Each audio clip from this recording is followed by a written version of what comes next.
Hi, this is Fran with Stampendous. I'm continuing my Fabulous Friday Fun watercolor series. This is week 127, and we're going to start with the Winter Pals and do a more advanced little painting. We're using all of our same materials and setup, which by now should make it easy to kind of know where we're going with things. And I've got a 4 by 4 inch watercolor panel all taped down on the edges. And we will start by stamping in all of these little characters so that you can see how fun and easy they are to make a lot of different variations. And I've stamped some on my sticky notes, and I've pre-cut out my little masks as well. And so we will just fast forward my stamping just so that you can see the progression here.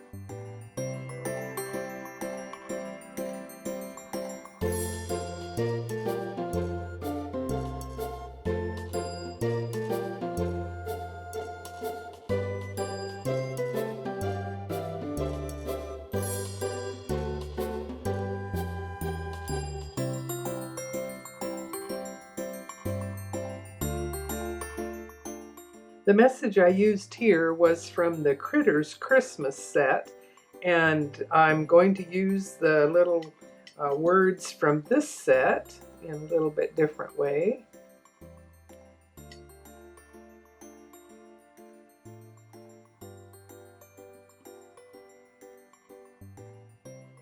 There we go. Okay, and if you need to, you can take an 05 permanent pen here and connect a couple of little lines, but by the time I paint it, it probably can connect them that way as well. I'm cleaning my stamps as I go since that's the easiest. Okay, and as you can see, I've primed all my colors in my palette. I've had to replenish colors, particularly the yellows, and so I just went all the way around and created some little puddles the way we've been using our palette all year long. And doing this in advance just makes it nice, actually. If the paints have time to dry a little bit, then I can lift from there very easily, and makes the painting just fun to focus on that.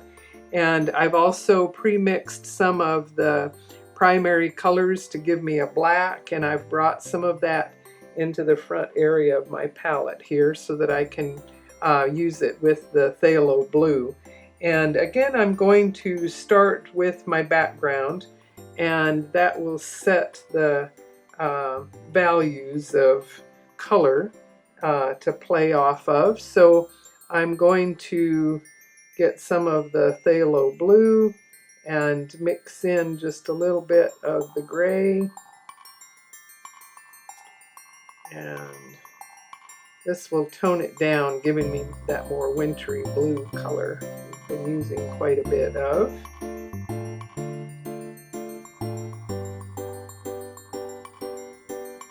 And add some water here.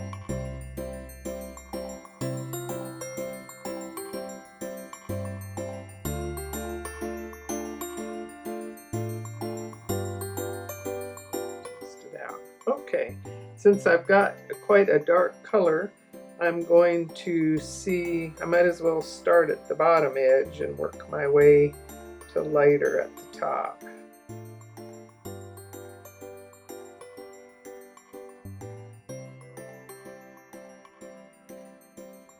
We'll just fast forward this background.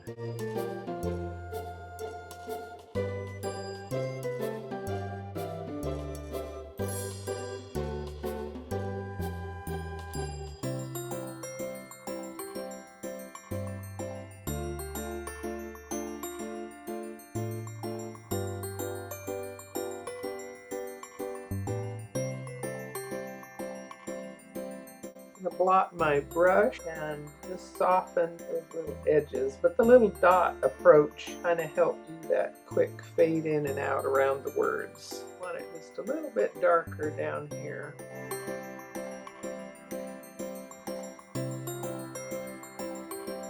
I like that. That almost implies trees or something back in there with that little bit darker.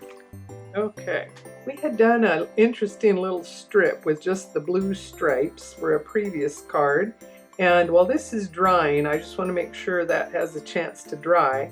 Let's do a little green stripe one to play off of some of the colors in here, and that might be a fun addition to finish up this card.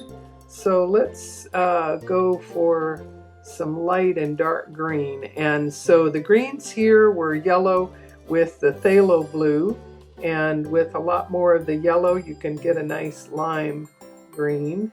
So let's do a bit more of that. Okay, and this little strip would be long enough to go across the card, vertical anyway. So let's do, okay, so now you can see, playing off of some of the colors of the green, let's do a simple light and dark green plan here.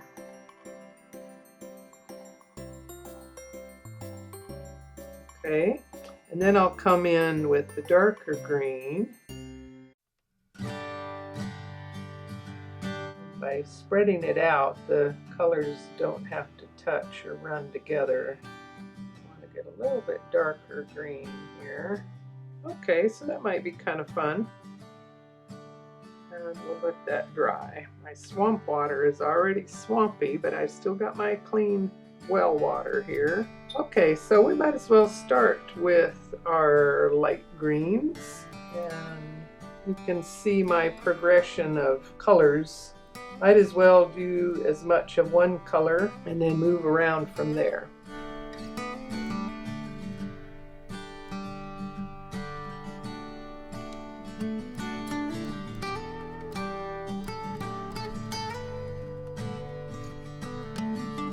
I'm going to need to let those greens dry before I come back with the darker. So let's do our little bits of yellow.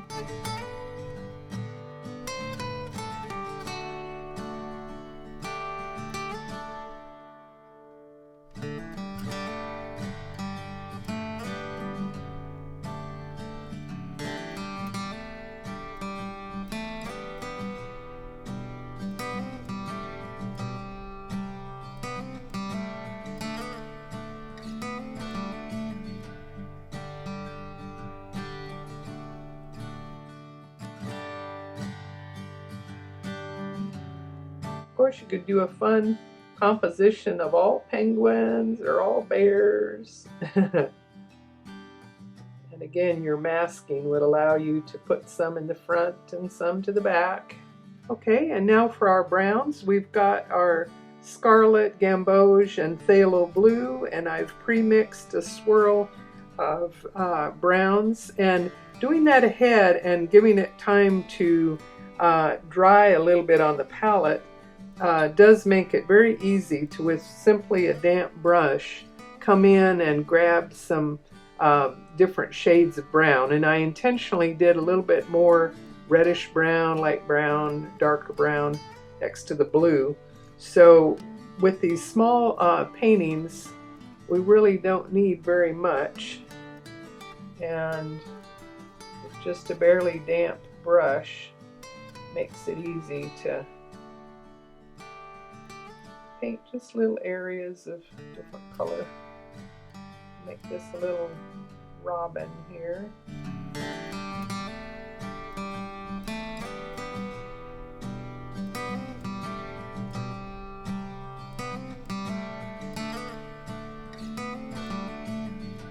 Leaving a little bit of white that way on their faces just kind of is a nice touch, and this lets me put in just a little bit of some rosy cheeks here. And I would do a little bit of red breast here to our little bird. Now you don't see it a whole lot behind the scarf. Okay, and then for our fox, we'll do more of the scarlet mix here with the brown to give us a little red fox.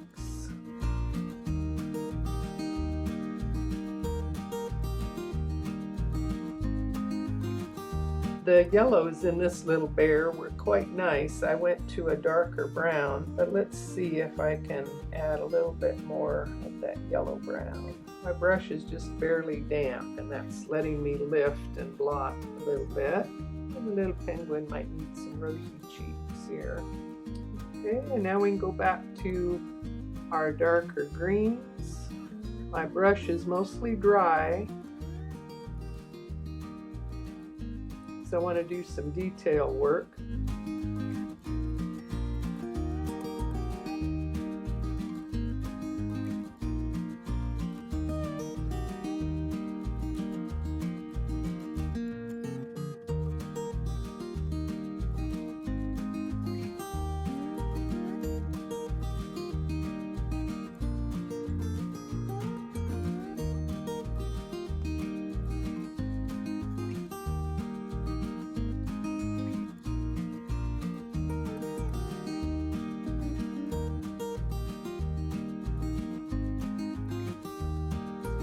Yeah, that red really is fun. Makes a very festive color scheme here. You could do an interesting painting just like this that was just all white behind it, but I just thought it was fun to do our wintry backdrop. Okay, and looks like we just need a little bit of black on their noses, a little bit more shading maybe on some of the scarves. There's little dots to make it look fluffy.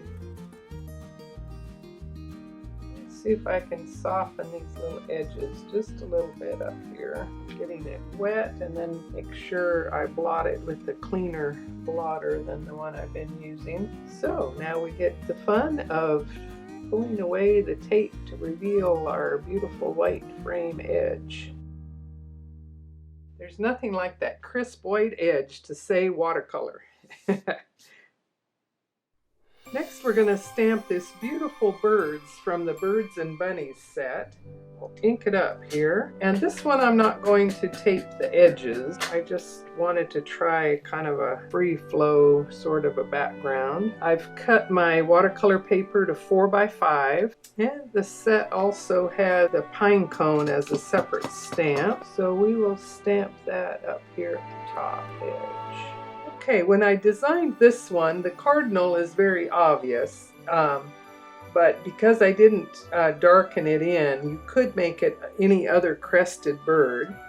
And on this one, I made it less distinct, and on this one, we're going to paint it like the robin or bluebird, whereas the cardinal pair, the female has more of these beautiful kind of golden red colors, and so I just thought I would show both ways here, and we'll actually paint this one, but that gives you options, and if you painted it red you would certainly get the look of the cardinal pair as well. So you've got some leeway there to paint it as you like.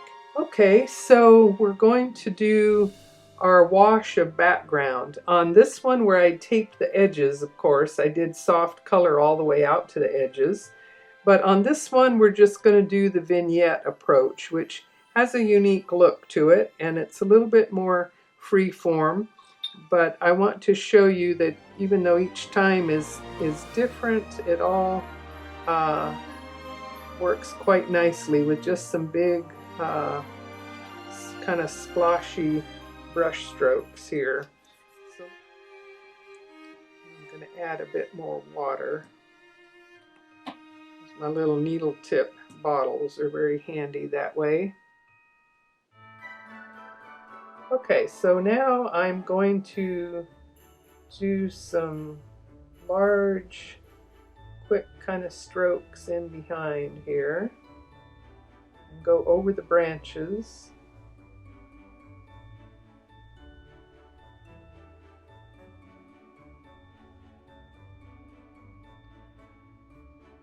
And sort of a diagonal brush stroke there seems to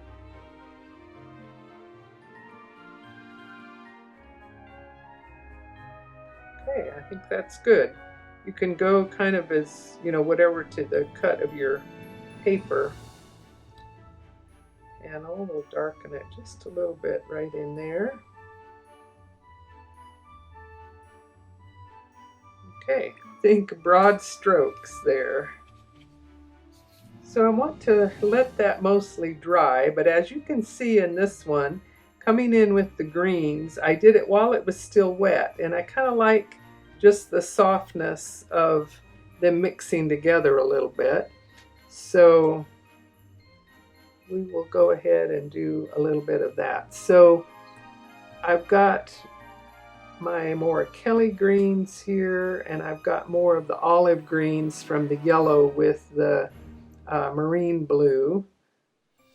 And I do want, maybe I'll mix the two together to get a more pine green kind of look. So my brush is only medium wet here. This will let me do some strokes, and I'm following the lines of the pine needles, and I'm kind of flicking and lifting as I come away from the edges. I want it darker under here. That more olivey color is a good one, I think. Okay, yeah, that bled in a little bit and down here, but I think it just says watercolor, so I'm happy with that. Okay, I'm going to do some of the soft blue shadows here for the snow. Do a little bit of the gray underneath, just a little bit here and there.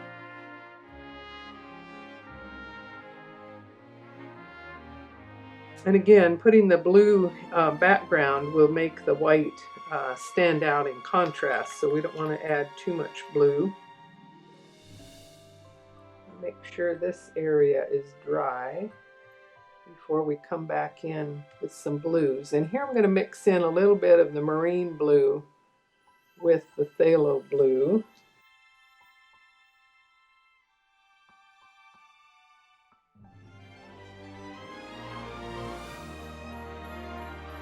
Do a little bit more of the scarlet with the red here.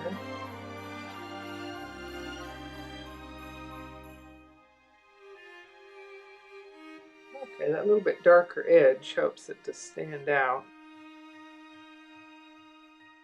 Okay, and now for our pine cones, here's a nice darker brown. I think I'll put in my lighter browns first.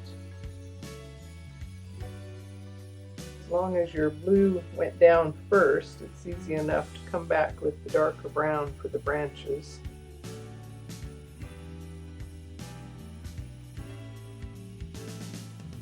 On the cardinal as well, I'm going to make use of the scarlet for a little bit more of my highlight color and more of the rose, the deeper shade.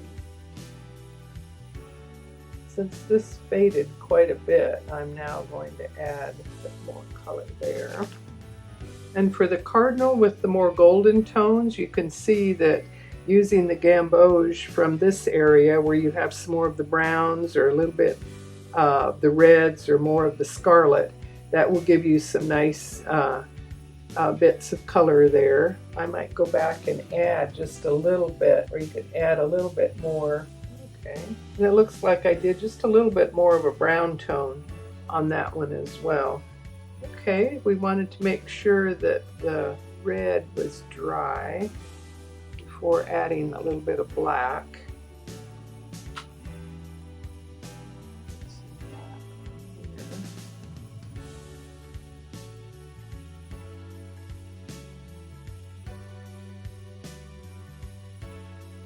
Okay, and there's a very fun little vignette with the birds.